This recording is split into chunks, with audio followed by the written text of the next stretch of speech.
Bonsoir, bonsoir tout le monde. Salam, Azul. Je suis vraiment très déçue de, de l'issue qu'a pris la future relation franco-algérienne. C'est dommage. Moi j'y ai cru. Je croyais que tout allait fonctionner correctement, mais pourquoi? Qu'est-ce qui s'est passé? En fait, il y a eu beaucoup d'erreurs. Il y a des erreurs et la première, c'est le, le ministre algérien qui a dit des choses, mais bon. Mais avant lui, il y a eu Marine Le Pen qui a beaucoup parlé.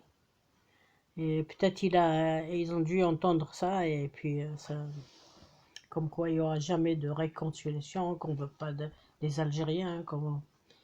Et les Algériens, ils ont le sang chaud, et sûrement que quand ils ont entendu ça, ils ont... ils étaient bien remontés, hein. Ils suivent bien la France, hein, ils ont tous la famille ici, hein, alors. Et puis, il y a eu aussi,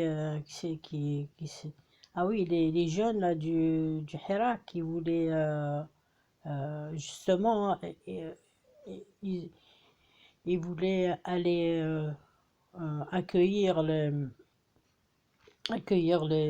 ministres qui arrivaient de Paris, et, pour empêcher les ministres algériens de les recevoir. Et de leur dire comme quoi que ça va mal, qu'il y a des problèmes en Algérie, etc., pour se plaindre, quoi. Et puis, bon, ben, sûrement que les autorités algériennes ont pris peur, hein. Il y aurait eu des émeutes, on ne sait jamais ce qui pourrait arriver, hein, et ils ont évité ça. Ils ont voulu éviter ça, mais bon, ben, ça. Et puis, il y a aussi trop de blabla autour de cette histoire. Quand on veut faire quelque chose, il faut le faire en douce. Faut pas faire trop de bruit. Il faut pas faire trop à l'avance. 2 jours, 3 jours, on appelle. Voilà, tel jour, on voudrait se rencontrer pour parler, pour voilà. Et puis faire sans que ça s'ébruite. Parce que souvent, quand on veut faire quelque chose et que ça s'ébruite, ça tombe, ça tourne au vinaigre, hein. C'est souvent comme ça, hein, même dans tous les domaines, que si on veut faire quelque chose, on, on garde ça pour nous, et puis il faut la discrétion, il ne faut pas que ça s'ébruite, que tout le monde est là à juger, à s'immiscer, à remonter l'un contre l'autre. Mais il y en a ça, il y en a de ça, hein. Moi j'entends tous les jours, hein. Déjà au départ, quand l'Algérie a pris les initiatives de, de discuter de discuter de, de, de l'armée algérienne. Je sais pas, en fait, il y a eu un truc que la France voulait proposer pour les Algériens, euh, avec l'armée, je sais pas quoi. Moi, je ne suis pas très... J'ai pas très bien suivi cette histoire de l'armée algérienne et l'armée... enfin, les cinq africains, là. 5 pays africains et la France associée. Et puis, c'était pour... Je crois que c'était pour en fait, euh, euh, je sais pas comment dire ça.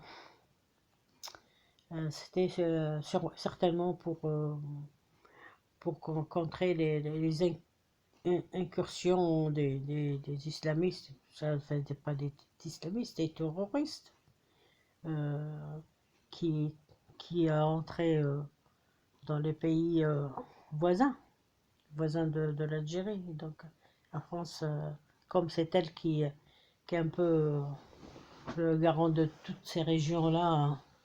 La sécurité en cas de besoin, c'est toujours c'est le premier voisin, hein. Euh, on ne va pas appeler l'Amérique pour quelque chose qui se passe devant notre nez.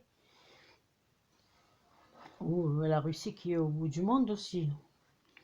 Toujours, c'est le voisin à qui on frappe à la porte et on dit il y a quelque chose qui ne va pas, tu peux m'emmener à l'hôpital, tu peux euh, J'ai mal au ventre, j'ai de la fièvre, est-ce que tu peux m'emmener à l'hôpital?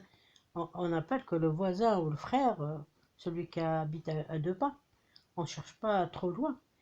C'est dommage que les voisins ne s'entendent pas, c'est nul ça. C'est souvent les voisins qui se tapent dessus. Je sais pas pourquoi, peut-être c'est à cause de la proximité. On pourrait faire plein de choses entre voisins au lieu de se taper dessus, au lieu de s'insulter, Il y a plein à construire. La terre, elle est en friche. Il y a plein de choses.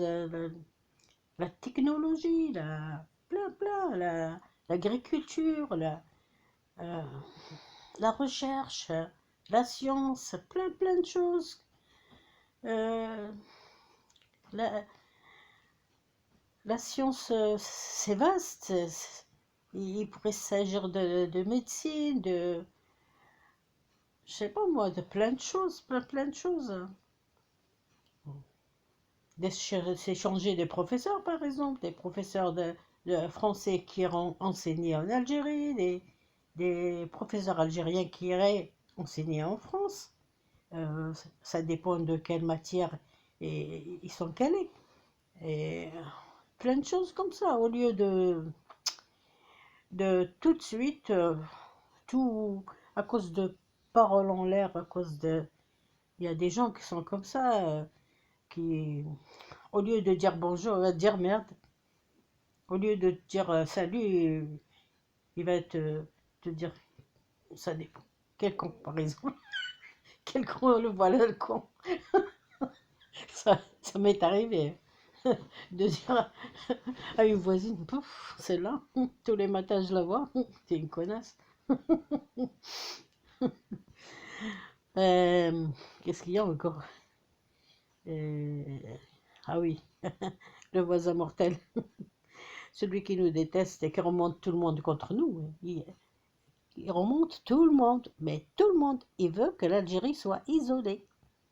Et lui, il va avoir tout le monde autour de lui et puis ils vont lui mettre ils vont prendre un tambour, ils vont faire la Java et tout le monde autour de lui. Voilà. Et voilà, les Africains, les Antillais, les Français, les Anglais, tout le monde, les Américains, les Australiens, tout le monde autour de lui, dans sa petite brouette. Euh, enfin, bon, je suis méchante, je dis n'importe quoi. Et puis qui c'est encore qui s'est immiscé un petit peu. Faut que je cherche, faut que je trouve. Enfin, et j'ai parlé aussi de Ramadan qui arrive là, et c'est le premier jour. Ça va être la dernière journée où on mange le jour, pendant un mois. Et on va avoir la bouche sèche, un manque de sucre. Mais tout ça, il faut se préparer. Il faut manger correctement, il faut bien remplir sa panse, il faut manger des aliments qui restent, qui vont pas, qui sont pas digestes d'un coup. Par exemple, le riz, par exemple. Le riz, des dattes, le lait. Quel problème des Algériens? Ils boivent beaucoup. Ils boivent beaucoup de lait. C'est comme des bébés.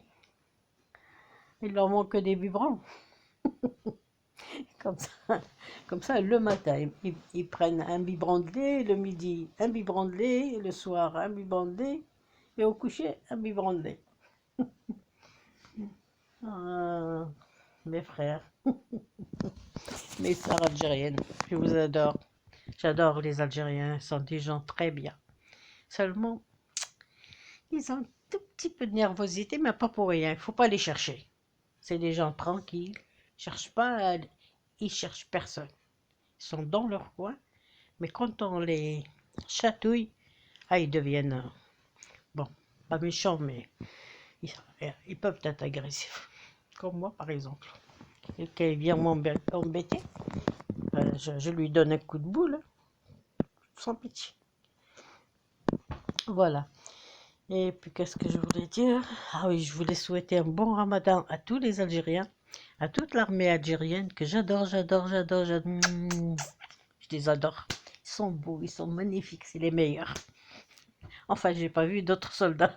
Je vois que les soldats algériens, tout le temps, je regarde. Je regarde dans des films, partout, partout. Là où ils sont, je regarde. Et je les adore. C'est comme ça. C'est c'est comme ça. C'est mon pays. C'est mon pays qui m'a vu naître. Et la France aussi, j'adore la France. C'est c'est le pays qui m'héberge, qui me garde. Voilà, je je voudrais pas que ces deux pays que j'adore soient soient séparés à vie, qu'ils deviennent de vrais ennemis. Non, non, non. Il n'y a pas d'ennemis. C'est des mauvaises langues, c'est tout. Faut pas faire attention. Moi, si j'étais Macron, si j'étais Monsieur Macron, si j'étais vous, je vous assure, je ne casserais pas la relation avec l'Algérie. L'Algérie est un pays ami.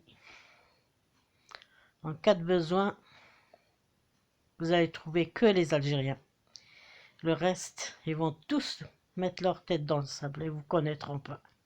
Je vous assure, c'est la vérité. C'est pas euh, pour vous influencer, mais j'en suis sûre et certaine que Monsieur Macron, que les Algériens sont des gens bien. Et ce n'est pas parce que je suis algérienne, mais je peux vous assurer que les Algériens, c'est des gens tranquilles. Il faut pas les chatouiller, il faut pas les embêter. Et puis, on peut dire tout ce qu'on veut d'eux, et c'est faux. Les gens qui les aiment pas, c'est parce que ils sont comme ça, les Algériens. Quand ils veulent pas de quelqu'un, ils veulent pas de lui. C'est comme ça, il faut y aller. Et il y a une manière pour arriver chez un Algérien. Il faut y aller en douce, il faut y aller gentiment, il faut y aller tout doucement, sur la pointe des pieds. Il faut pas, il faut pas aller comme ça. D'un coup, il faut leur proposer quelque chose. Tiens, je veux que tu manges ça. Ah non, non, non, ça marche pas avec un Algérien. Ça. L'Algérien n'est pas comme ça. L'Algérien, tu lui dis, tiens, ça c'est magnifique ça. C'est bon. Tu commences par manger déjà, pour qu'il ne pensera pas que tu l'empoisonneras. Quand tu prends quelque chose dans ta bouche, tu dis, c'est bon ça. Tu veux pas goûter? Tiens, je te propose de goûter. Ça marcherait avec un Algérien. Mais si tu lui poses l'assiette et tu lui dis, mange comme un chien, il ne mangera pas. Parce que c'est un Algérien, c'est comme ça. Les Algériens sont trop fiers. Ils ont la fierté dans le sang. Et pas tous d'ailleurs, il y en a quelques fripouilles. Euh, je citerai sans pitié. Mais j'ai critiquerai un petit peu. Zetot, je ne le connais pas, j'ai entendu parler. Et quand je l'ai entendu parler, j'ai trouvé qu'il était nul. Que il était faux. Il était faux à 100%. Voilà, manipulateur et faux. Voilà, je passe au, au petit crocodile. Comment il s'appelle déjà l'autre? Ah oui, DZ là, je sais pas comment il s'appelle DZ. Karim DZ ou Amir DZ. Ah, celui-là, c'est un petit, un petit rien du tout. C'est un petit qui va au McDonald's. Vous pouvez le considérer comme un petit tu l'emmènes au McDonald's, tu lui payes McDonald's, tu dans l'Algérie. Et un troisième, il n'y a pas que trois, il y en a plusieurs. Il y en a, c'est incroyable, on dirait pas qu'ils sont des Algériens. Ils n'ont pas la fierté, cette fierté de, de chérir la patrie, de l'aimer. J'aime la France, pourquoi? Parce que c'est mon pays, c'est mon deuxième pays. J'aime l'Algérie par-dessus tout. C'est parce qu'elle m'a vu naître. C'est le premier pays que j'ai connu. C'est mon pays. Je ne peux pas le vendre. Je ne peux pas vendre l'Algérie, je ne peux pas vendre la France. Si je trahis l'Algérie, je vais trahir la France. Et moi, je ne suis pas comme ça. Ni je trahis la blonde, ni je trahis la brune. Je les aime toutes les deux, je les garde. Et je défendrai. Je défendrai la France, je défendrai l'Algérie. C'est mes deux pays. Et voilà. Et c'est comme ça. Et c'est pas autrement. Voilà. Et puis je vais critiquer encore. Ah oui, il y en a un que je. C'est pas que je déteste. Lui, je trouve. Euh, comment on peut les appeler, ce genre de type? Ah oui, hystérique. C'est un hystérique. Moi, je le compare à une femme hystérique. Et un glouton qui mange trop, je le vois. Parce que quand il parle, hein, quand il fait ses lives, il fait ses. Et, et des fois, il renvoie. Il fait des renvois, il fait des rotes. Il rote, ce mec-là, peut-être il se gave, il se gave, il se gave. Et au lieu d'aller dormir, hein, enfin, normalement, on mange pas, on se gave pas avant d'aller au lit. On mange bien vers 17h. 18h, on mange bien, on remplit bien sa panse, on sort, on marche un peu, on rentre et puis on regarde la télé, on fait des choses. Et ensuite, si on veut faire un live, on peut le faire avec une panse à moitié pleine, pas pleine. Et lui, il vient faire son live, c'est honteux. Il vient faire ce live et on retombe comme ça. Euh, Celui-là, il s'appelle. Comment il s'appelle déjà? Comment il s'appelle? J'ai un petit peu trop de mémoire. Comment il s'appelle? Ah, c'est un Algérois comme ça, un boudiné comme ça, un gros. Euh, Quand je me rappellerai, je dirai le nom. Et ensuite, il y a Aboud. Ah oui, il s'appelle Abd Sammar. Le premier, là, c'est celui de qui je parlais, qui rote trop, là. De Sammar, il rote trop. Quand il parle, il est mal poli. Il insulte tout le monde. Il insulte Bonnet, il insulte l'Algérie, il insulte les Algériens. Il insulte tout le monde. Il n'insulte pas que celui qui lui donne du blé. Il lui donne du blé et il oublie sa mère. Et puis, Aboud, un certain Aboud Hicham, là aussi, je trouve nul. Je trouve vraiment, c'est une carcasse, une vieille carcasse. Une vieille carcasse qui insulte les hommes. Et, bon, ben, peut-être qu'il a vu des choses. Bon, un être humain, c'est un être humain, il peut faire des graves choses. Il peut, hein. Un être humain, il peut faire des graves choses. Il a dû voir des choses, mais il a participé certainement. Il en fait partie, il a fait partie de la SABA, lui. Il était journaliste là-bas, il avait des maisons, des millions, Ah, comment il s'est fait tout ça? Il était dans l'armée, hein. Dans l'armée, quand tu critiques ton armée, quand quelqu'un critique son armée, il faut se poser la question, pourquoi il critique son armée? Qu'est-ce qui s'est passé? Il faut faire son enquête. Parce que si on ne fait pas d'enquête, on juge les gens pour rien.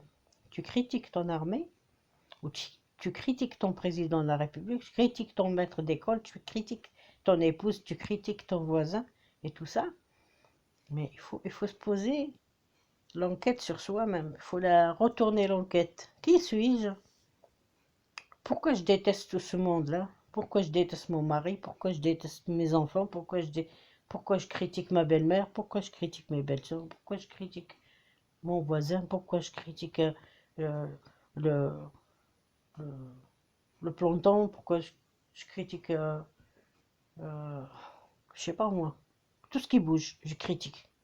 Il faut savoir que, il faut se poser des questions. Pourquoi les gens, ils rapportent des choses aussi graves dans leur pays? Normalement, euh, déjà, il y a euh, dans la police, on peut pas, des fois, quand ils sont en pleine enquête, ils vont pas raconter dehors comme quoi, voilà, on est en train de chercher des criminels quelque part ou des trucs comme ça.